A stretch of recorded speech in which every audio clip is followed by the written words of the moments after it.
Welcome to Dubai Untold. The podcast where we bring you the real and raw stories of individuals who landed in the UAE with a suitcase full of dreams and ambitions, and today they are making waves in the industries. Ever wondered what it is like to start or run a business in Dubai? Well, stay tuned. All our guests at Dubai Untold are going to speak about their journey, the highs, the lows, and the roller coaster rides they have faced establishing a name for them in the industry. We are talking about people who have faced storms, stumbled into pitfalls, and navigated the wild, wild desert of life. And guess what? They are here to spill the tea on their toughest moments and the ways they turn things around. From jaw-dropping failures to epic comebacks, we are going to deep dive into the stories of how these people paved their way to success. Get ready to laugh, cry, and be inspired as we unfold these great stories. This is not just a podcast, it's a masterclass in resilience and pure grit. Stay tuned. You might just find the spark you need to fuel your own journey. Tariq, Mahesh, welcome to Dubai Untold. Thank you. Thank you for taking your time. And maybe I'll start with giving a small introduction about why Dubai Untold, what got us to start this podcast. So a few years back when me and Sagar were getting in our journey of starting a new business, taking that initiative, we were just in a hunt of so much information. We were looking for some kind of points, some kind of advice, guidance, which we could get from people who have done this or who have been doing this for a long, long time. So tried looking it over the internet, could find very limited information, tried asking friends and family. A lot of them helped, but we felt that there could be so much more which could have been done. So one of the key motivations to start Dubai Untold is to have people who have seen the Dubai life, like behind the glamorous Dubai life, how it is that, the real world works, the world of business works. This is our aim with Dubai Untold. And once again, thank you for coming over. Thank you for having us, man. Pleasure. It's a great Pleasure's opportunity. ours. Yeah, pleasure's ours. Thank you, guys. And it'll be good today to learn from senior people like you. Some elderly Yeah. people, yeah, maybe. You mean senior by age or by experience? I was just kidding, yeah. So maybe Tariq, we can start with you. We have known you since I think 5 years now, and I still remember back in the agency days, Tariq was one of the most renowned industry names when it comes to digital marketing. So it's been a privilege to know you so far, and so happy from those days to co-founder and CMO of Myco, which is an app which now has 13 million users, if I'm not wrong. Yep. Please tell our audience a bit about yourself. My name is Tariq Jasser, TJ for short. Yep. I'm born in Dubai, so it's my hometown in a way. But I had 10 years of break, so I went to Italy for university, studied there, then, did the whole Italian Bella Vita, as they call it, and then came back to Dubai to start my, career. Journey. I started in a very junior position in a global multinational agency in the beginning, where I did media planning, media buying. That was my initial thing, and it wasn't digital, by the way. So I used to do TV planning, radio, outdoor, newspapers. That was my traditional media in the beginning. But then I remember one day a supplier came by, and I used to any digital marketing supplier, I'll tell them, guys, I do TV. Okay. Don't come to That's me. it. Yeah. Khalas, I'm happy with my career. I'm doing traditional media, and it's booming. And then this guy came and he told me, sorry, TJ, are you a dinosaur? You want to become like dinosaurs? I was like, no, bro. He said, if you don't learn digital marketing, digital media, you will become a Left dinosaur. behind, yeah. True. True. So that was like my initial experience. And as you mentioned, alhamdulillah, since back then, I've really evolved a lot, be it through, certifications. I moved into a couple of agencies. So like I was telling you, I've done the multinational, I've done the boutique agency experience. I've also done family offices. So I've worked with one of the biggest families here. And also later on now, alhamdulillah, co-founded one of the, if not the biggest Web3 streaming platforms out there. But, we know each other from quite a while now. But we didn't know that you were actually born in Dubai. I was born in Dubai. Okay. Yeah. You're a Actually, Dubai in Sharjah. kid. Actually, Yeah, Sharjah. yeah. Okay. But I was born in Sharjah, but my family moved immediately to Dubai. So All right. lived almost all my life here. They wanted to avoid the traffic right from the beginning. Well, they live in Mirdif, so it's technically Sharjah. Still there, yeah. Technically Sharjah. Honestly, I love Italy. Like since I was a kid, it's been like, a dream to go to Italy, see, the beautiful landscape and the amazing food. It was always like something in my mind, and that was one of the reasons. Like I wanted to study abroad anyway. I finished high school, and then that was like one of the options. But again, destiny brought me there. Okay. Italy, of course, the food is insane there. Yeah, I think they can see I like Italian food. So it's obvious. Yeah. I love went, it. I went to Italy once with my wife, and the food, especially the pizzas and pastas, are so crazy. I got at least half or maybe 1 kilo of tomato sauces from there. Crazy. That's the good thing about Italy. And again, where I lived in a very small city.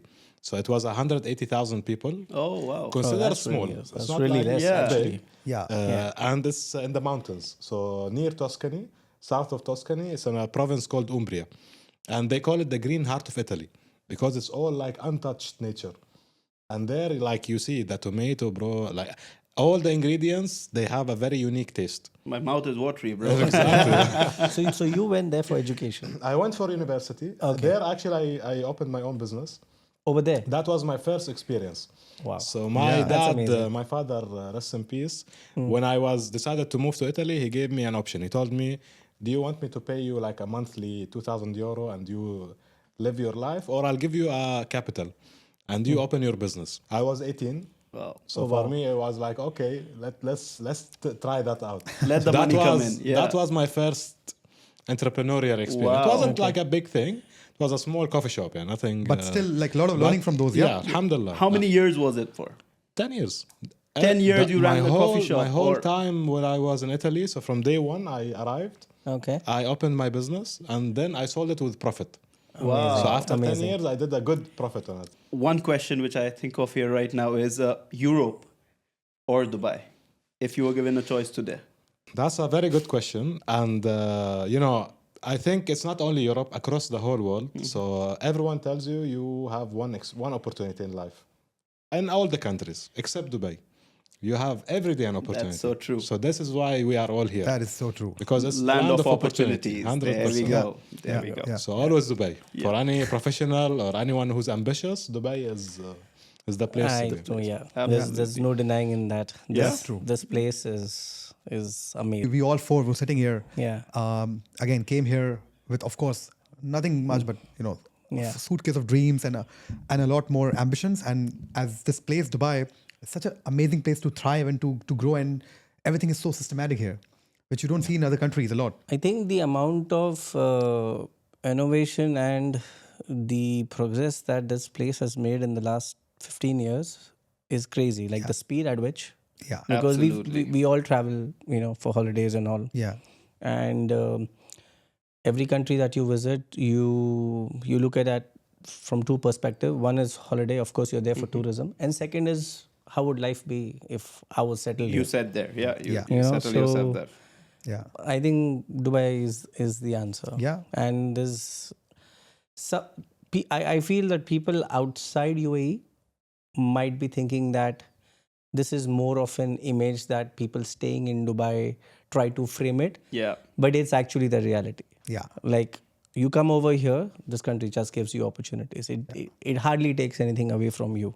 You know, 100%. True. so And a lot of people who come here, they actually realize that, yeah, this is land of opportunities. lot of opportunities. Yeah. Opportunities. Yeah. Coming on to Mahesh. So again, we've known you, we've done business together, we are still Yeah. doing business together. Yeah. Coming from your days of a media publication and now, running and heading one of the fastest growing car rental marketplaces, Yeah. One Click Drive. Yeah. Can you just tell a bit of a journey about yourself? I'm Mahesh Pagrani, co-founder for oneclickdrive.com, an app as well. I came 16 years ago, and actually the first time when I came, it was Ramadan. I came to obviously Okay. find a job, and coming from India, Ramadan over there is of course a festival, but the population over there is so much that you're lost in it. Yeah. So here, being obviously a Muslim country, you have religion, laws, respect. So when I came over here, I didn't realize that Ramadan is supposed to be slow, because in India, there's whether it's Nothing Ramadan, whether slows it's down. Diwali, whether it's any other festival, the world moves so fast. Yeah. Mumbai is ahead of the world sometimes. Correct. So when I came over here, my friends and family were saying that, why are you coming in Ramadan for a job? So I'm like, so what? Because I never know that, never Yeah. knew that this is how it is. So I came in Ramadan, applied for jobs, countless emails I sent, nothing happened, and I went back to India, obviously jobless. And then one of my cousin, he told me, you know what, that let another month pass by. And, it's summer, this, that, some of the main decision makers are traveling. You should come, sometime later. And then I came back.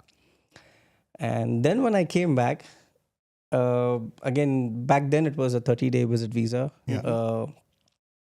I got the job on the 29th day. And I was like, wow. So I had to keep patience for 29 days. So this country, right from the day you enter, it started teaching me something. And by nature, I'm a very impatient person. So for me to make that switch, immediately with no choice given, had to be. You're sending emails, and it was a numbers game. So there was a target. Like every day I have to apply at least at 100 places, 500 places. Maybe one person will reward, maybe one interview will come. And then, two things were happening. A, you are learning, a new skill unknowingly, and the second is, look at this country, like it's teaching you and giving you opportunity. So it just kept on. So I felt that it's a good start. That's amazing. The first time when I didn't get the job, as I said, Ramadan was going on. So one of my aunt, obviously we are a Hindu family, but she believes in Ramadan a lot, and she also fasts the entire 30 days, just like how normal Muslims do. She does exactly the same way, with the same respect, prayer, everything. And the only difference is she will say a Hindu prayer, but she will pray at the same time. Wow. So she told me that I want you to fast with me like a proper Ramadan fast. No water, no, taking the saliva in or something like that. It has to be pure and core from your heart. So I'm like, maybe, let me try to please the God. Yeah. God Give me wants an me to do opportunity. this. God, I'm Yeah. So that's an initial sacrifice I feel that maybe I should make. Yeah. I did. We got up early morning, 4-5 4 a.m. a.m., something, yeah. back at that time, whatever the sunrise time was. Suhoor, yeah. And did the first fast. By 9 o'clock, I had such bad headache. I was like, oh my God, how do these guys do it? It is so difficult. And they go to work. Yeah. They travel. People who have outdoor sales job, They are outdoors. they're out in the heat. So many things were happening right in the beginning when you were entering this country. Yeah. It's just teaching you. Yeah. Now, this is another way of teaching me to respect the religion, or to respect Ramadan and so on. Cultures and all, yeah. Absolutely. Coming from India. Teaches you tolerance. Teaches you. Yeah. You engage with a lot of cultures. Yeah. So Correct. not only Arabs, Yeah. or as you Yeah. speak with a lot of people Yeah. Yeah. from all over the world. Yeah. You hear new languages. Yeah. So that's Yeah. the beauty Yeah. of Dubai. Yeah. Come to Dubai and see how different people live under one roof with harmony, with so much love. So one thing I personally love about Dubai, and one thing which I really connect with your story is you were jobless for 2 months. I was jobless for 5 months. Wow. I feel you. Those 5 months, I think, were the most craziest, the most difficult at that time. And so for me, I took a 3 months visa. So you have that 2 months, and then you can extend it for a month. And then Yeah. the second time when I was there, I still remember. Anywhere, even if it's somebody just posting a fake news that, okay, here is something, you have to go be here at 10 o'clock. There's an interview happening on. You I were will go there. And eventually to find out it's a closed office and nobody's there. And Yeah. a lot of different experiences. So maybe one thing, Mahesh, your story from media. And after that, if I'm not wrong, you were into prop tech. Prop space. Prop space, Prop space, yeah, which yeah. is property technology. Yeah. And after that, you moved into... There was another Russian company which was also a portal, similar Correct. competitors. Yeah. So how did you come into One Click Drive? Like, what got you here? 2008, I joined Gulf News. I was there for 4 years. And then going back to his story, Gulf News was all print. There was no digital. Yeah. I was into the section of properties. So they had a properties and a freehold paper, which used to be this big, like 200 pages, 300 pages, one supplement. Yep. And the biggest of the developers would call us saying that I want to put a double page ad, and we would just say, you know what, no space. Yeah. I remember. Yeah, this those day. were the days. Back then, Those were the back days, then yeah. the market was booming, and how much can you do? Because everyone wants to post the ads. It's just brand names are changing, projects are changing. So eventually, I think the global recession came end of 2008. Things started going digital. Certain websites came in who started posting property ads. Yep.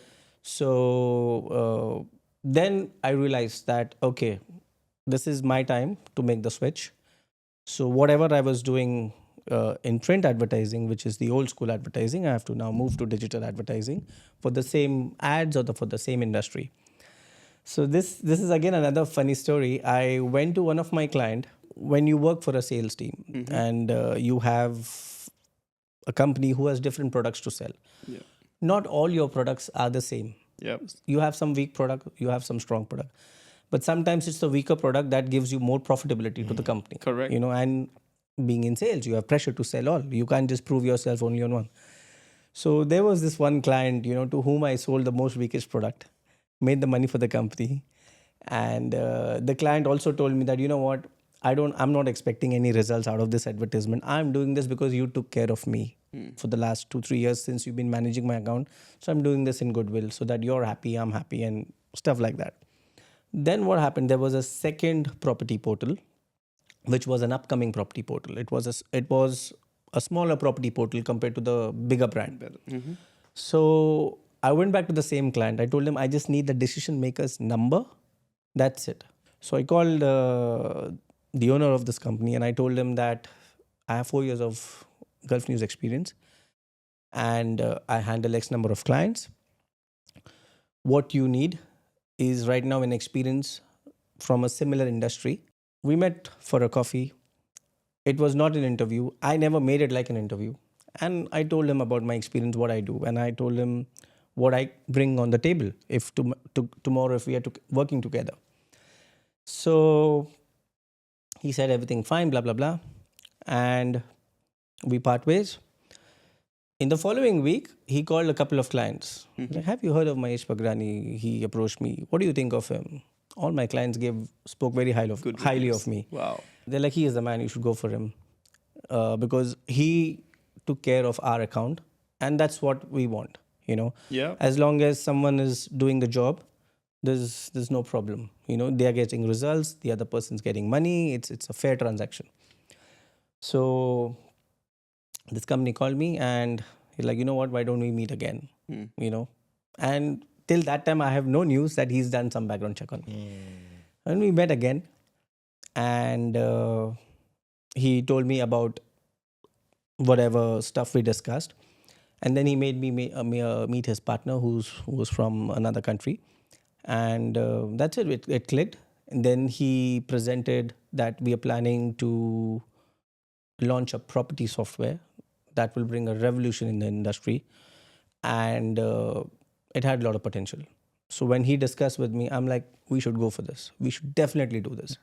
Amazing. He launched the software. I was part of this. I think I was the 4th employee when I joined that company. We made that software number 1 in the UAE. I think we signed 400 real estate companies in a span of 2 years. Wow. There was a Good huge number. party. I forgot which hotel it was at. Yeah. That's the beauty of startups. Yeah. Yeah, you can fly like a rocket. Yeah. But without naming the company, because I remember that company very well. Those were the days, and I was the one who pitched them. I came there, and they were from different countries. Decision makers, and I came and I pitched them the entire CX suite, which I was selling at that time. Okay. Yeah, and that time they were everywhere. He gave me the opportunity when I wanted. Yeah. You help people at many times. Yeah. But when you help them when they are in deep trouble, That matters a lot. That matters. Yeah. Correct. So this guy gave me an opportunity when I wanted, when I could, when I could see that I can do something good for him. And obviously, I don't know, we reached a stage where he was very happy with me and I was very happy. In between, I had a couple of offers from the competitors that join us. We'll give you 60% raise in the salary. I was so honest. I would go back to him and I would tell him, you know what, so and so competitor are coming in the country. They've already offered me the job. I've already said them no.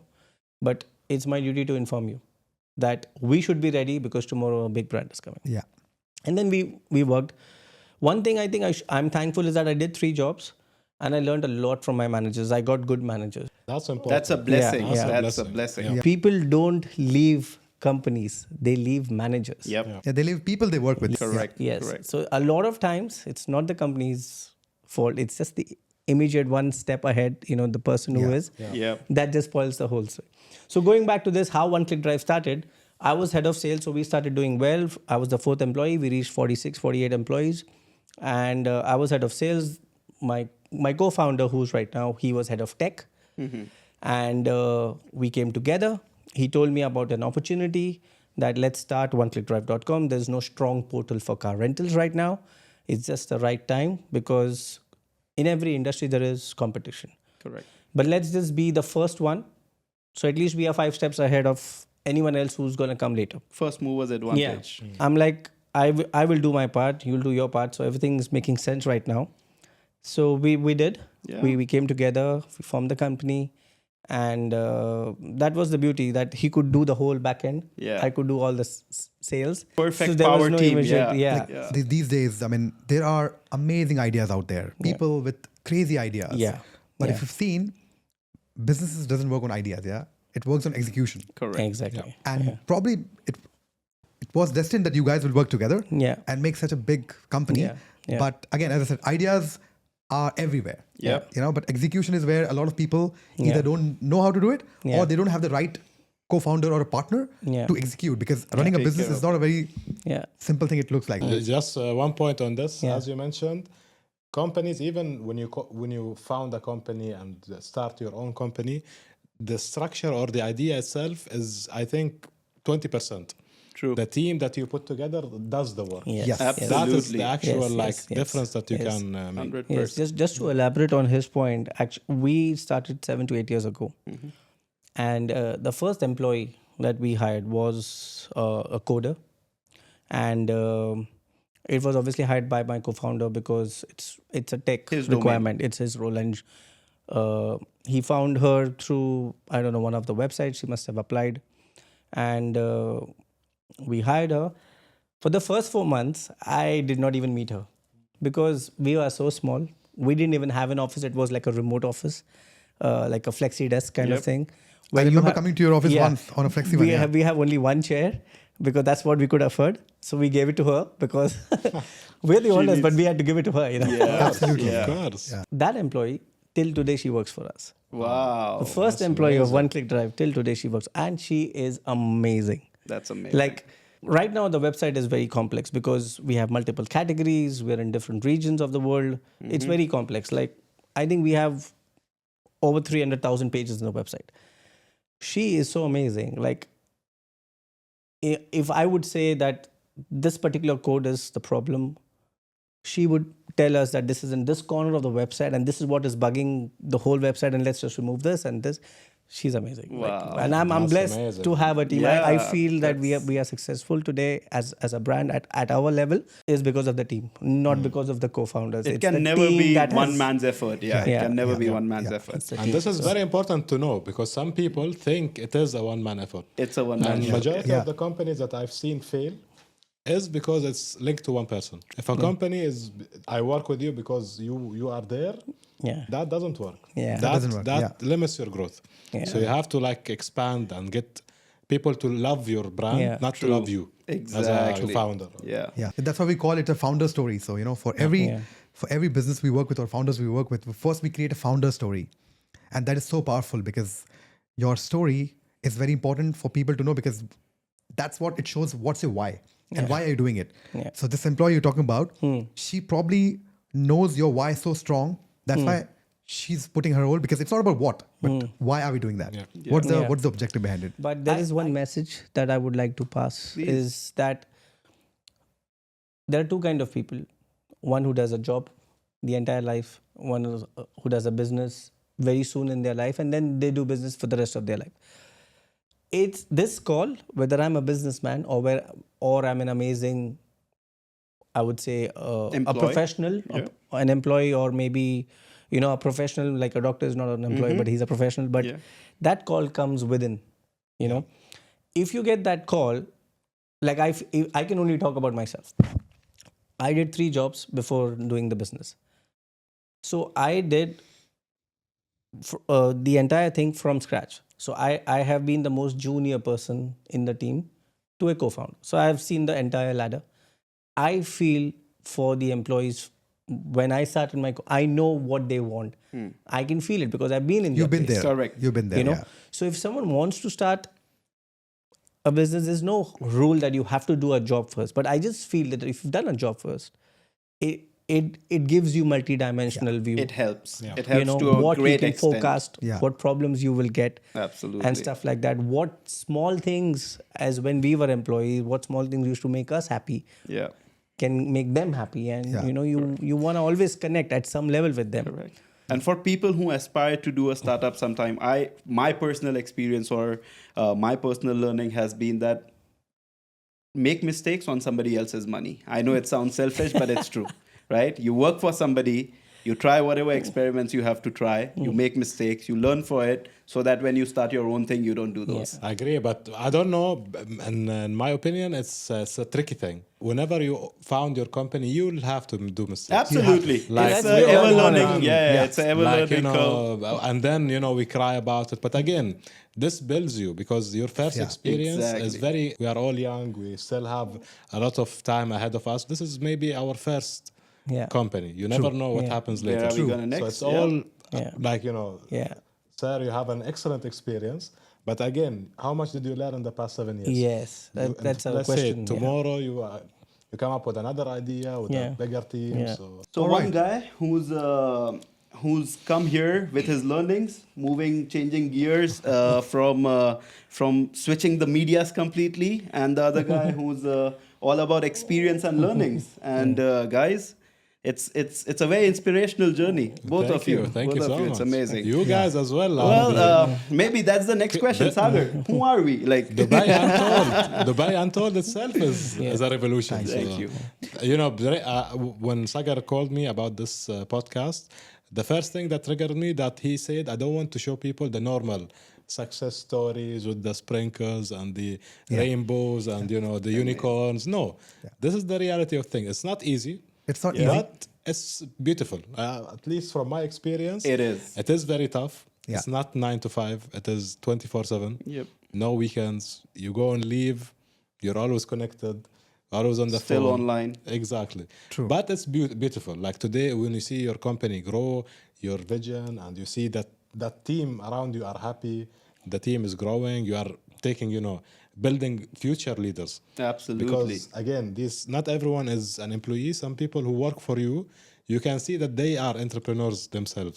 The way they work, they're already Yes. a kind of entrepreneurs. Putting Yeah. their heart and Yeah. soul. Exactly. Yes, exactly. And in my case, these guys I love. Like whenever I have in my team a couple of nature-born leaders in a way. Yeah. I always nurture them because these guys deserve the best. Yeah. really. Yeah. And I think that's a quality of a great leader. For me, or as you said, like when you see a potential in somebody, when you nurture that potential, when you make it bigger, it is something which will always be of benefit to you. Maybe 5 years down the line, the person who you are empowering today reaches heights, but that person will never forget. One thing Mahesh just said now, that he had amazing bosses.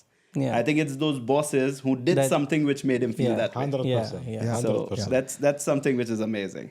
Yeah. Like when I remember Kushal asked who we are and what are we doing here, but I mean you all know why are we doing this and what's the entire objective behind this podcast. As Tariq said, like flashy things people talk a lot.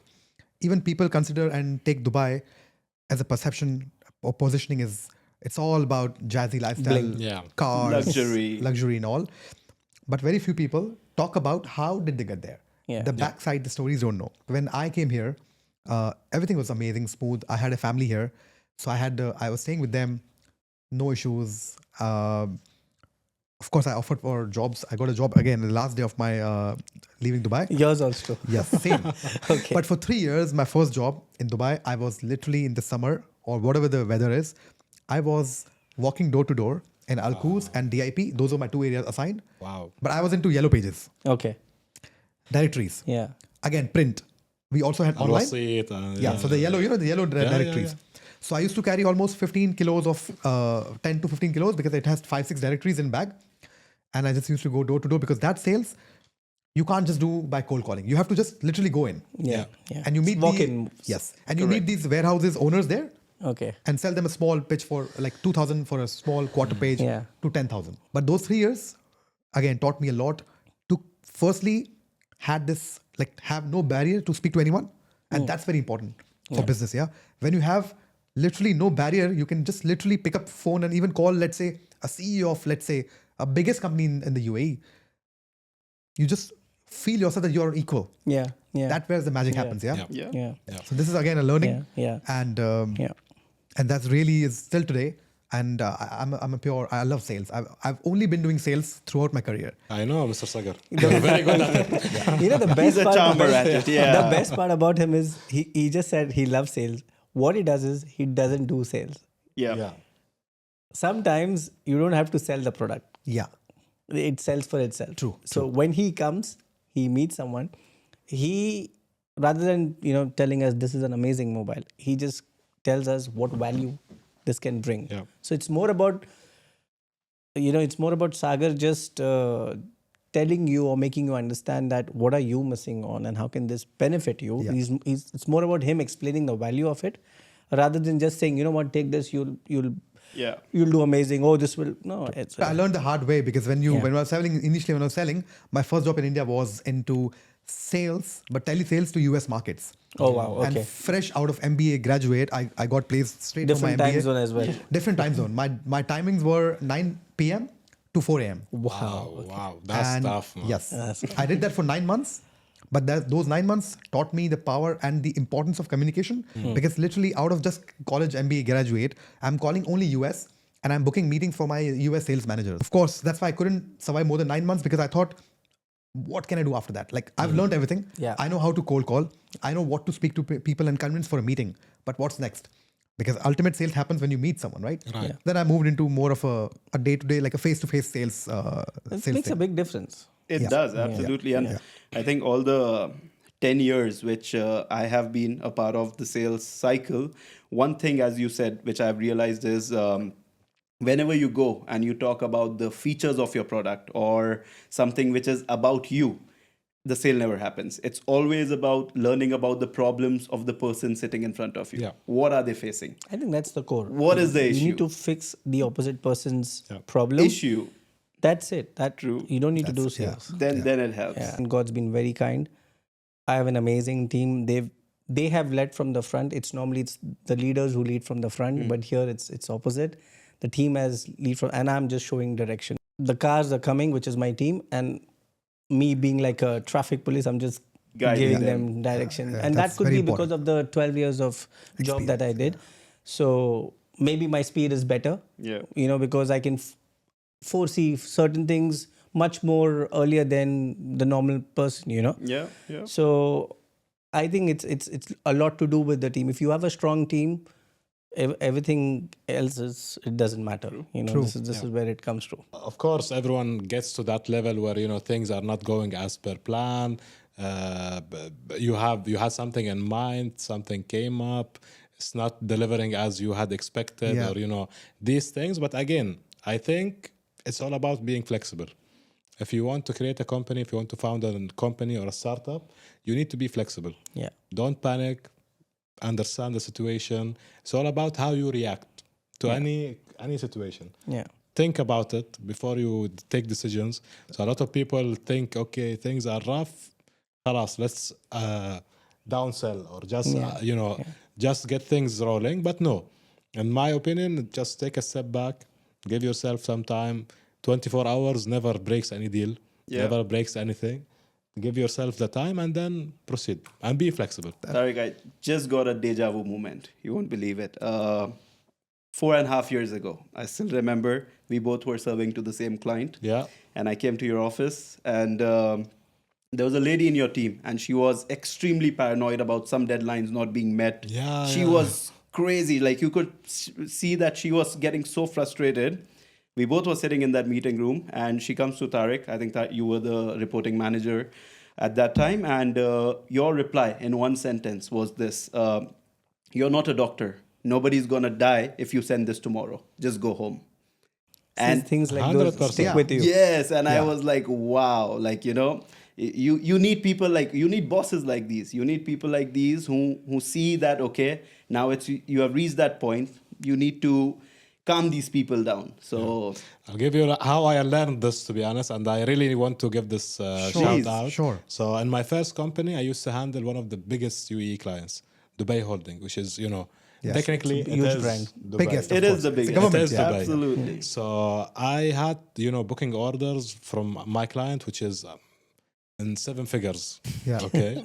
So I remember I used to go to my finance team, and there was a lady, amazing lady in the finance team, and I'm like, "Come on, it's urgent." My first lesson in media was she looked at me, she told me everything is urgent, everything can wait. Yes. That was for me like an eye opener. That okay, Yeah.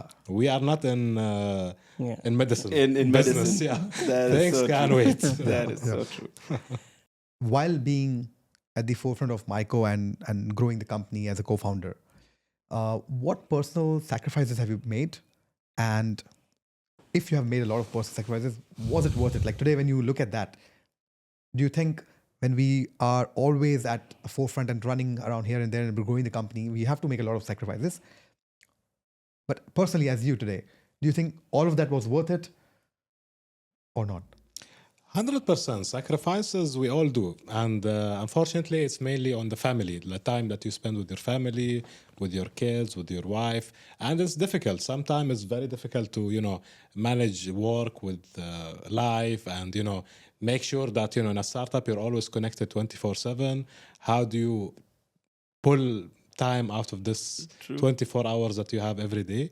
But again, alhamdulillah, I've always managed to stick to my timing. I think that was because I worked as an employee before Yeah. in Yeah, a you could connect. multinational company, so I connected. Yeah. The moment I go back home from office, is I detach completely. Absolutely. That's very Sit with important. my daughter, give her a bath, or tell her a story, or just spend quality time, and Yeah. then she sleeps. I can work. I'll always have my laptop. Again, our business is as simple as just emails, calls. yeah, being Yani again, effective. we don't need to be. No, even if you're not on the laptop, your mind is still Yeah. still calculating or taking some decision. Even in sleep, it yeah. happens to me a lot. Even in my dreams, I get dreams of work, and I'm like, wow, like okay, Yeah, this that's is deep. the worst, man. It When is. you wake up and say, "Okay, have I sent that Yes. proposal?" Yes. But yeah, is it worth it? 100%. Absolutely. 100%. Yeah. Mahesh, I Yeah. see a lot you praising your team, and I'm sure they're amazing. One question to you: like when you're handling such a team and such amazing players, how do you deal with the pressure of making sure that they all are happy, making sure that everything's under control? Do you ever have that self doubt that these people have chosen me as their leader? Self-doubt has never happened. This again could be because of our experiences, from the time you've entered this country. The best part about Dubai is that whether you are working or whether you're out on the street, you're in the mall, you meet and you greet so many different kind of nationalities. It teaches, you're learning every day. Every So it second, teaches you everything. It teaches you respect, it teaches you communication, and so on. Now, going back to the team, it's very important that you connect with each individual at their level. And the tough part as an employer is that you have a team of, like right now, we have 48 employees. And we have 24 odd people out from Dubai and 24 are remote working. The 24 people who are sitting in front of me every day, they're all different, different age group, different thought process. And again, you have male and female. So everyone has their own problems. So it's very important as an employer to connect with each individual, what they like, the challenge that we face or every employer faces is we need to know what is their pain points. You take care of their pain points, the person will take care of you. So again, employee is here, employer is here, that is globally, right? But this person has less powers to achieve and get out of his problems. You know, I'll give you a simple story. One of the employees came to us and said that they have some kind of financial problem back home and they need some money. And this person was in probation. So obviously it's new, there's no past relationship. We helped that person. And the employee said that I will pay you back with the salary every month. I don't know, 500, 1,000 dirhams, something every month. Obviously the tenure was pretty big. We didn't take that money. Why? For two reasons. One, okay, we can afford. So it's not about, you're losing on some cash flow. It's about doing that one deed and helping that person. Whether this person works for me for 1 year, 2 years, 10 years, today it doesn't matter. But I connected with that person. True. Then there's another person who had some health issues. We supported that person in some other way. We upgraded everyone's insurance policies just to make sure that we understand that this person is contributing to the needs of people. Yeah. I would say when whoever is planning to do a startup, I have a message for all of those people: learn new skills. When we were small, we couldn't afford to hire an accountant, an SEO guy, because you're in digital marketing, you have to do SEO for your own brand. Yep. Accountant, SEO, and there's another, the Google Ads person, who's going to run your ads. So SEO is obviously you organically going. We couldn't afford. So I basically learned those skills. Now, I'm a BCom graduate, so I'm a very normal guy. If you go back to India, you tell someone he's a BCom, you're like, okay, he's one of those average of 100,000 crores. So, I mean, that doesn't really matter these days, Yeah. So I learned those new skills. So that is the only sacrifice I would say I made. But for me and for my employees, we made a rule that we work 9 to 6 no matter what. Even at 6:01, if the courier guy comes at 6:01, he goes back because he finds nobody in the office. And we all go back, we disconnect. We used to work on WhatsApp. This is another message for everyone. We switched to Slack. Yeah. And we used to work on WhatsApp. So in WhatsApp, what happens is you can't just, ignore maybe your employee's message or some kind of group that you're part of. But in Slack, you can. Plus, what happens is I've sent you a work message, but it's your WhatsApp and maybe your family is also sent. So you're going to open WhatsApp. When you open WhatsApp, it plays on your mind that, okay, I have to reply to this guy. Yeah. We made that switch. The employees felt better. We also felt better. We didn't realize it in the start, but they realized it first. But, these small little things, you try to disconnect, close. The moment I go back home, my son is waiting there. He'll give me a huge hug and I'll tell him stories. I'll put him to bed.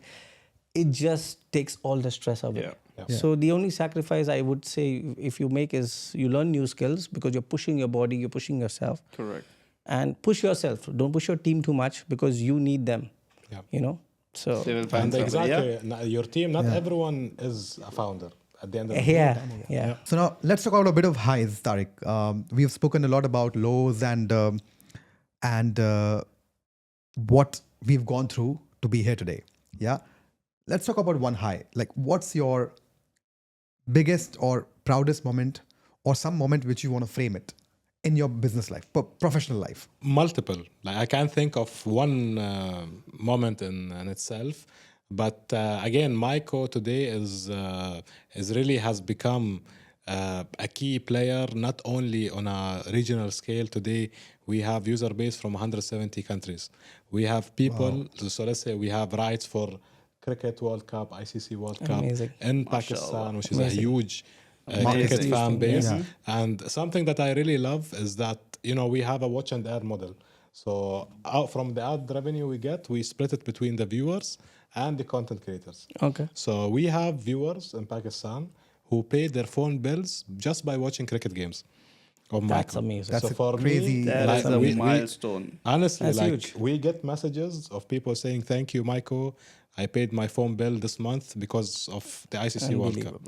Thank you, Maiko, for the T20. I managed to pay my electric bill." For me, this is great because Maiko is not only impacting Maiko employees or Maiko ecosystem and partners, but it's also making a real life impact on everyone's life. And this is creating a revolution. Absolutely. Again, entertainment as an industry, I know we have a short time, but entertainment as an industry has been centralized for way too long. And we all work in entertainment. True.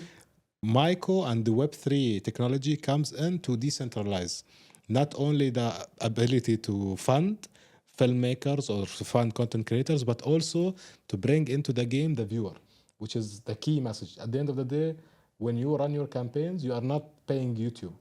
You are paying to get to an eyeball. Yeah. This eyeball never gets anything in return. Yeah, This is the problem that we, alhamdulillah, are managing to Trying to solve. solve. And Amazing. we're really way ahead of others. So. Amazing. Amazing. And Mahesh, For us, Just one. very quickly, again, multiple achievements, but I think the successful moment for One Click Drive is we made another car rental company successful in their business. So there is a family out there, there is a business out there who's very happy because of us. So that is Yes. our achievement. So our very first client, he started with us.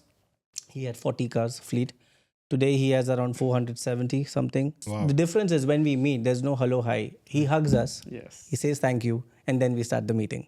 Yeah. So that is that's what very it is. powerful. Yes. amazing. Yeah. So If you've being- enabled someone to grow, Yeah. that's very powerful. And Wow. today, we've reached a stage where the moment a car rental company opens, they get a license in DD. Next week, they're in our office saying that I want to start advertising. So for me, that's a Yeah. proud feeling. Whether is. whether he starts or not, he's just come in, he's doing window shopping, he's getting the rates. Yep. But this is the information that they share with us. That we are here because we know this is the only brand to go to. We've tried XYZ things, and it's just you everywhere. Amazing. Tariq, Mahesh, thank you guys. So much to learn personally for me as well, and I'm sure for a lot of people. We hope to see you guys again very, very soon. Maybe after both of you are listed companies. And yeah, Let's do it, Mr. all the best, guys. Thank you very much. Thank you, guys. Thank you, All right, gentlemen, yeah. for Thank you, having us. guys. Thank you for Pleasure. having us. Pleasure.